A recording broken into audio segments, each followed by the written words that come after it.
38절입니다. 우리 다 같이 한 목소리로 읽읍시다. 예수께서 거기에서 떠나가실새 두 맹인이 따라오며 소리질러 이르되 다윗의 자손이여 우리를 불쌍히 여기소서 하더니 예수께서 집에 들어가심에 맹인들이 그에게 나아오거늘 예수께서 이르시되 내가 능히 이 일 할 줄을 믿느냐 대답하되 주여 그러하오이다 하니 이에 예수께서 그들의 눈을 만지시며 이르시되 너희 믿음대로 되라 하시니 그 눈들이 밝아진지라. 예수께서 엄히 경고하시되 삼가 아무에게도 알리지 말라 하셨으나 그들이 나가서 예수의 소문을 그 온 땅에 퍼뜨리니라.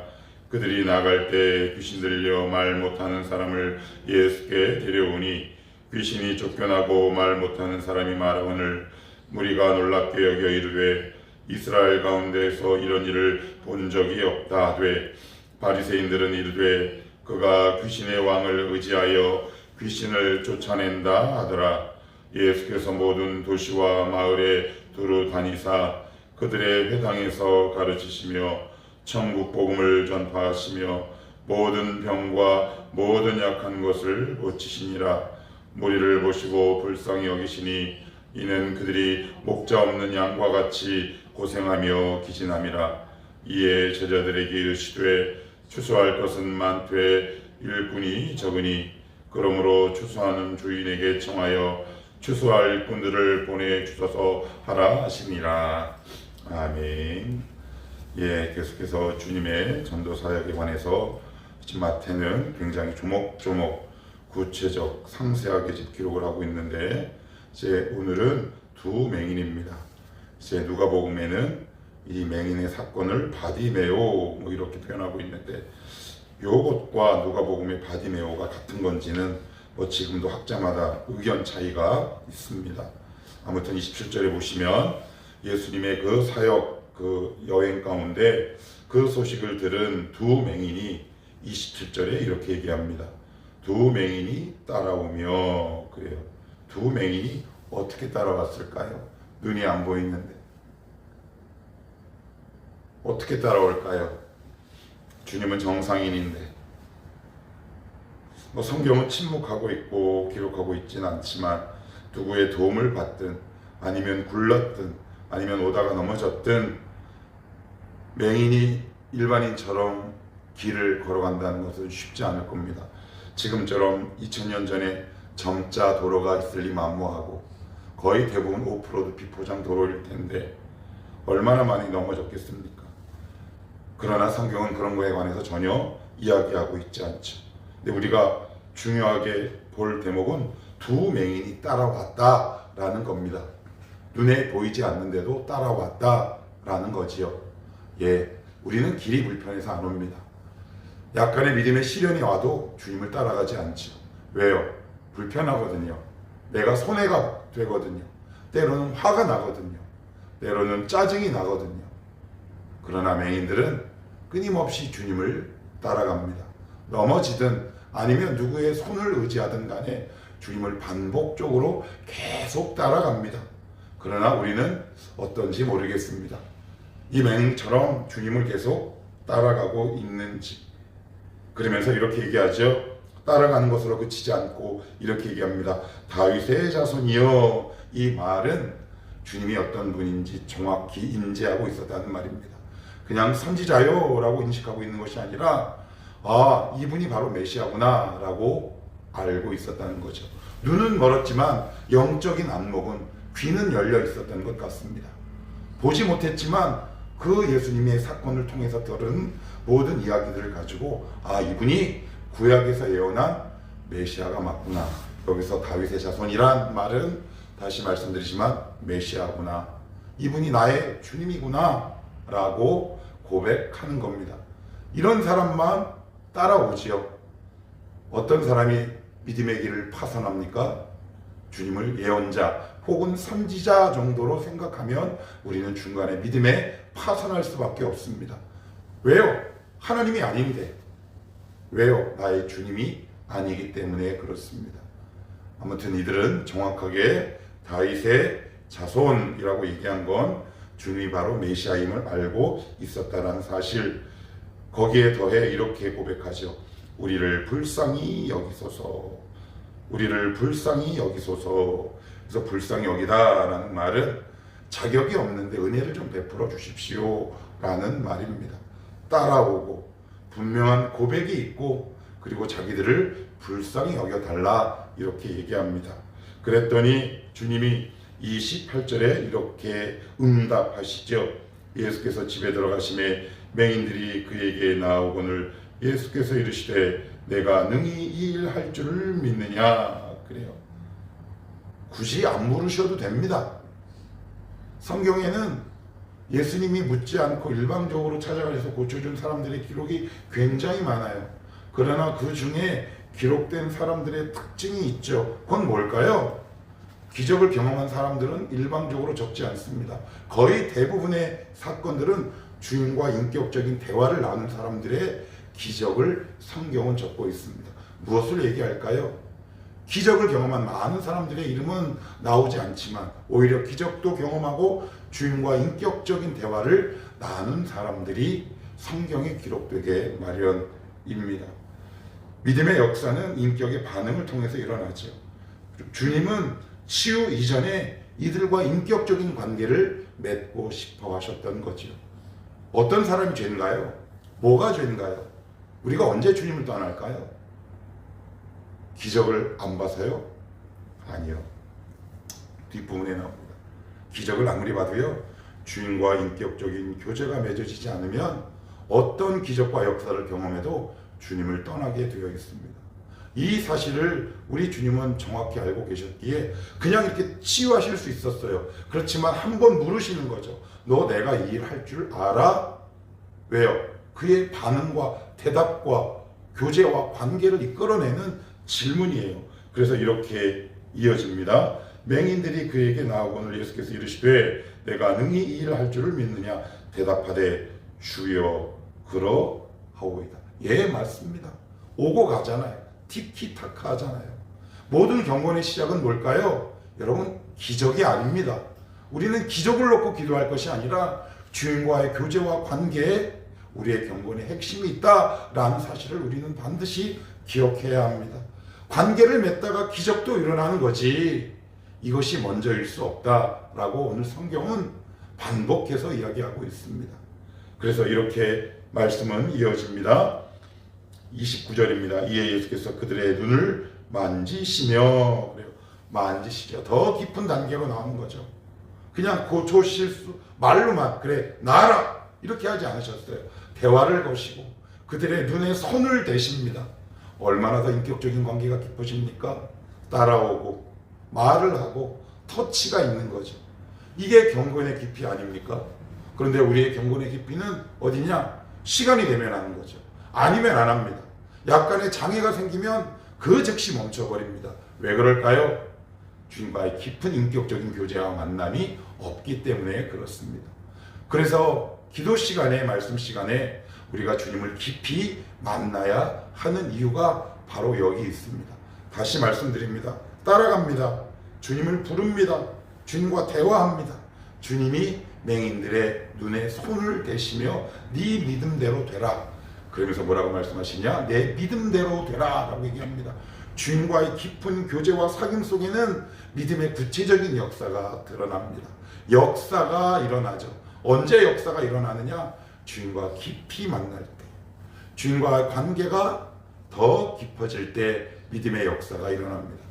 오래 믿었음에도 불구하고 내 지금 양손에 뭔가 쥐어진 믿음의 역사가 없다면 그것은 믿음의 역사의 문제가 아니라 사귐의 문제요, 교제의 문제요, 관계의 문제일 수밖에 없지 않겠습니까?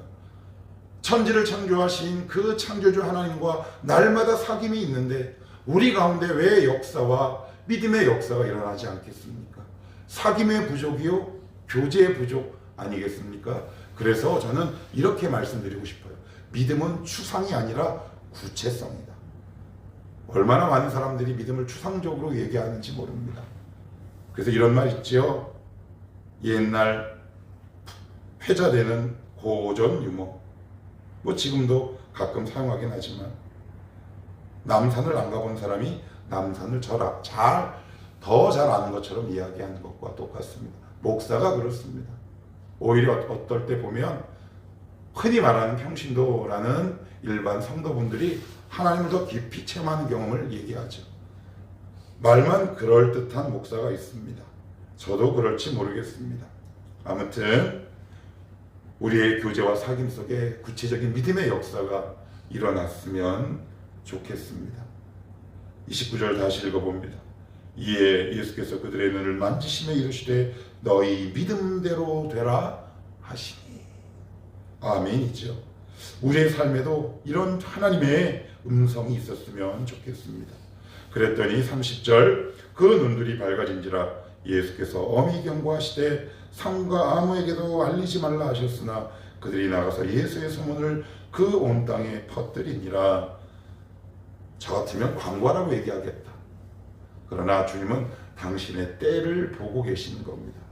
당신의 때를 보고 있어요. 우리는 보통 이렇게 생각합니다. 나 능력 있어. 그럼 능력이 일어나잖아요. 그러나 주님은 능력이 중요한 것이 아니라 하나님의 때가 더 중요한 거죠. 많은 사람들이 능력을 달라고 얘기하고 지금 하나님의 일을 하고 싶다라고 얘기하지만 사실 정해진 하나님의 시간은 따로 있는 법이에요. 진짜 능력이 뭘까요? 하나님의 때와 나의 때를 정확하게 아는 것으로부터 시작합니다. 교제와 사귐이 깊어지는 사람은 이 때를 아는 거죠. 나의 시간을 바르게 알아갑니다. 여러분, 나의 시간이 따로 있습니다. 하나님께서 허락하시는 나의 시간이 따로 있다. 그것은 언제 아느냐? 주님과의 깊은 교제와 사귐이 있을 때 가능하다. 그래서 이 교제와 사귐이 전무하거나 얕으면 우리는 늘 조급하죠. 지금 해야 하는 거 아닌가? 지금 아닌가? 그래서 끊임없이 요동합니다. 그러나 오늘 주님은 너 이거 이야기하지 마라. 그러면 사람들이 너무 많이 와서 내 이 메시아 사역이 지적을 받는다. 지금은 나의 때가 아니다 라는 말이 이 말씀에는 없지만 이 한마디에 그 모든 의미가 함축되어 있는 거 아니겠습니까? 이어서 이런 에피소드가 등장합니다. 32절에 보시면 그들이 나갈 때에 귀신 들려 말 못하는 사람을 예수께 데려오니 귀신이 쫓겨가고 말 못하는 사람이 말하거늘 늘 무리가 놀랍게 여겨 이르되 이스라엘 가운데에서 이런 일을 본 적이 없다 하되. 34절 같이 봅니다. 시작. 바리새인들은 이르되 그가 귀신의 왕을 의지하여 귀신을 쫓아낸다 하더라. 그래요. 이들은 지금 눈앞에서 봤습니다. 그런데 정면으로 거부하죠. 이들에게 기적이 없습니까? 역사가 일어나지 않았습니까? 눈으로 확인하지 않았습니까? 눈으로 보지 않았습니까? 예, 우리의 삶 속에 기적이 없어서 예수 그리스도를 안 믿는 것이 아니라 믿을 마음이 없는 겁니다. 여러분, 우리의 마음을 잘 살피시고 잘 조명하실 줄 알아야 합니다. 우리가 표면적으로 하나님 앞에 대적하고 원망하는 마음은 하나님 왜 응답 안 해요? 라고 하지만 사실 하나님 앞에 겸손히 무릎 꿇고 말씀을 통해 나의 깊은 속내를 감찰하고 조명하기 시작하면 무엇을 발견하게 되느냐? 내가 예수 믿기 싫어하는구나. 하나님 정말 싫어하는구나 라는 것을 알게 됩니다. 제가 예전에도 한 두어 차례 제가 올린 묵상글에도 올린 경험이 있습니다.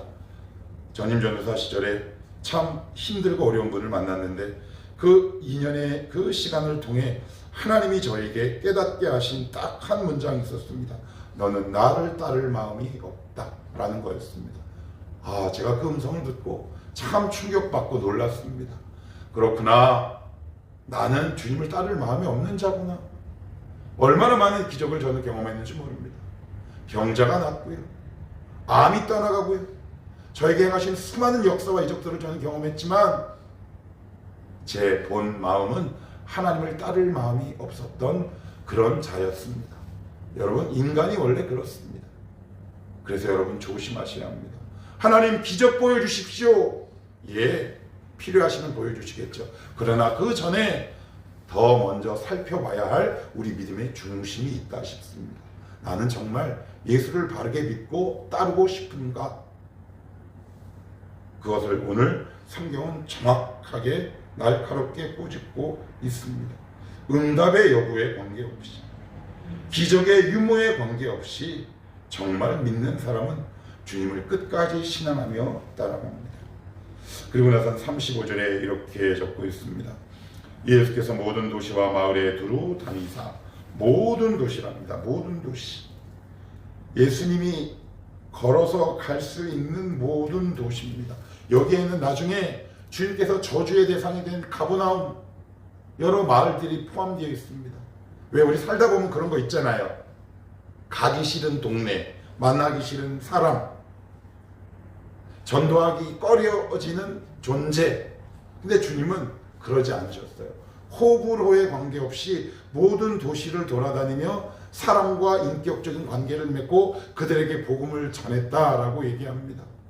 근데 우리는 선별적 복음이고 주님께서 하시는 몸소 가르치신 복음은 포괄적 복음이죠. 그래서 우리에게 복음의 역사가 안 일어나는 건 아닌가 싶습니다. 그러면 어떻게 이렇게 하실 수 있었을까? 예수님이니까. 그렇게 쉽게 단정하지 마십시오. 36절에 이렇게 성경을 증언합니다.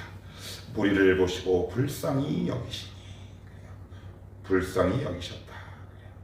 그래서 불쌍히라는 말은 헬라어 성경에 보면 이런 뜻을 담고 있습니다. 창자가 끊어질 듯 아프다라는 뜻입니다. 이걸 사도 바울은 그의 바울서신 빌립보서에서 이렇게 증언합니다. 예수의 심장입니다. 여러분, 우리 인간의 심장으로는 도저히 할 수 없는 일입니다. 내 원래 심장으로는 절대 할 수 없는 일입니다. 예수의 심장이 이식되어야 합니다. 우리 영혼 속에 예수의 심장이 들어와야 합니다. 그래야 누구든지 복음을 전하죠. 그러면서 주님께서 뭐라고 말씀하시느냐? 37절에 이에 제자들에게 이르시되 추수할 것은 많되 일꾼이 적으니. 추수할 것이 많답니다. 제가 어제 말씀 이렇게 묵상하는데 갑자기 뭔가 한 대 탁 맞더라고요. 요즘 우리 이렇게 얘기하죠. 전도할 사람이 없어. 근데 오늘 주님은 뭐라고 말씀하시느냐? 아니야. 전도할 사람은 많은데 너가 예수의 심장이 아닐 뿐이야. 이런 예수의 심장을 가진 일꾼이 없어. 그러니 너부터 그 일꾼이 되어보지 않으련? 라고 우리에게 말씀하신 것 같습니다. 여러분, 자연적으로 태어난 모든 인간은 예수의 심장을 소유할 수 없습니다. 하늘에서 내려와야 합니다. 성령께서 이 이식 수술을 우리 가운데 감행하셔야 합니다. 우리를 수술해서 그리스도의 심장을 우리 안에 넣어주셔야 합니다. 이게 어떻게 가능할까요? 부르짖을 때 가능하죠. 하늘의 호흡이 우리 가운데 들어올 때만 가능합니다. 우리의 얄팍함, 우리가 언제 창자가 끊어질 듯 아픈가요? 내가 손해볼 때 우리는 창자가 끊어질 듯 아프죠. 돈 몇 푼 손해보면 창자가 끊어질 듯 아픕니다. 뭐라고 하는 게 아닙니다. 저도 그렇기 때문에 그렇습니다. 그런 우리가 어떻게 영혼을 보며 창자가 끊어질 듯 아픈 긍휼의 마음을 품을 수 있겠습니까? 사랑하는 성도 여러분, 추수할, 전도할 영혼은 많습니다. 내가 보이지 않을 뿐이다. 왜 안 보이냐? 나는 진성이의 심장을 소유하고 있기 때문에. 저와 여러분은 인간의 심장을 소유하고 있기 때문에 보이지 않는 거죠. 쟤는 저래서 안 되고 쟤는 저래서 안 돼. 그래서 여러분, 우리가 뜨겁게 기도해야 합니다. 하나님, 저의 심장을 바꾸어 주시옵소서. 어떤 교회가 말 그대로 부흥할까요? 여기서 부흥은 질적, 양적 다 포함하는 겁니다. 목회자와 성도가 그리스도의 심장으로 펄펄 살아있는 교회가 하나님이 주목하시고 기름 붓지 않겠습니까? 우리 교회가 이런 교회가 되기를 간절히 바랍니다. 부흥 이전에, 성장 이전에 그리스도의 심장이 먼저입니다. 이런 사람들로 넘쳐나는 교회, 이런 사람들로 북적이는 교회가 진짜 교회이다. 오늘 성경은 이렇게 말합니다. 기도합시다.